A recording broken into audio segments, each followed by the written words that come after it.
তো hello everyone, welcome back to another video. So friends, আজকের ভিডিওটা ভয়েস ওভার করে করার একটুও আমার ইচ্ছে ছিল না, কিন্তু রিসেন্টলি আমি যেটা দেখতে পাচ্ছি যে ভয়েস ওভার ছাড়া যদি কোনো ভিডিও, মিউজিক দেওয়া ভিডিও আমি আপলোড করছি তো সেক্ষেত্রে কপিরাইট পড়ে যাচ্ছে।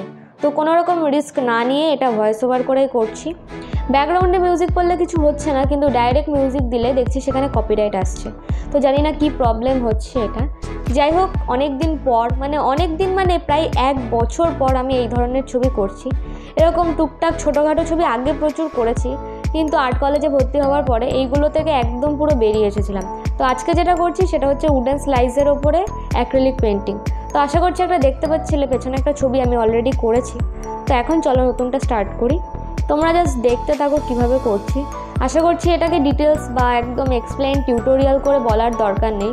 খুব সামান্য অ্যান্ড ইজি পেন্টিং। ক্যানভাসের ওপরে তোমরা ঠিক যেভাবেই কাজ করে থাকো এখানেও ঠিক সেমভাবেই কাজ করতে হবে।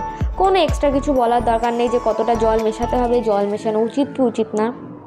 কাজটা তোমরা দেখতে থাকো, কিন্তু কাজের কথা বলবো না, কাজটা দেখতে থাকো, তার সাথে একটু অন্য বিষয়ে তোমাদের সাথে আলোচনা করে নেওয়া যাক। বর্তমানে সোশ্যাল মিডিয়া আর আমরা যদি আমাদের আর্ট ফিল্ডের কাজের কথা বলে থাকি তো দুটো কিন্তু সম্পূর্ণ আলাদা। তোমরা যদি মনে করো যে কোনটা তোমাদের দেখতে ভালো লাগবে, সেই ধরনের কাজের সাথে কিন্তু একদম আর্টিস্টিক কাজের মধ্যে অনেক পার্থক্য রয়েছে।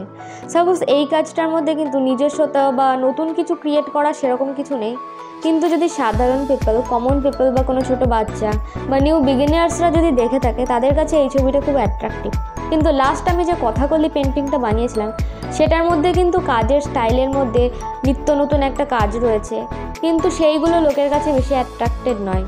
তো সেই কারণে মাঝে আমি খুব ডিস্ট্রাক্ট হয়ে গেছিলাম যে কী করা উচিত কী করা উচিত না।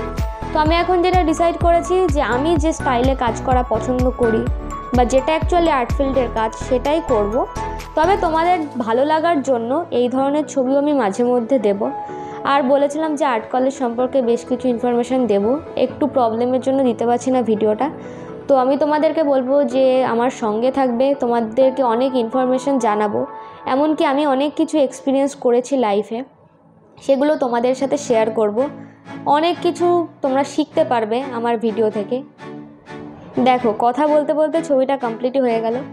খুব সিম্পল একটা ছবি ছিল, আর যেটা বললাম এটা ছোট বাচ্চা, বিগিনার্স এদের কাছে এটা খুব ভালো লাগবে। এখানে আমার নিজস্বতা সেরকম কিছু নেই, তবে ঘর সাজানোর ক্ষেত্রে এইসব জিনিসগুলো বেশ ভালো লাগে। আর ঘর সাজানো আমার অন্যতম একটা শখের জিনিস, যার জন্য আমি এই কাজগুলো একটু বেশিই করে থাকি। তো ভিডিও কেমন লাগলো জানাবে অবশ্যই। Thank you.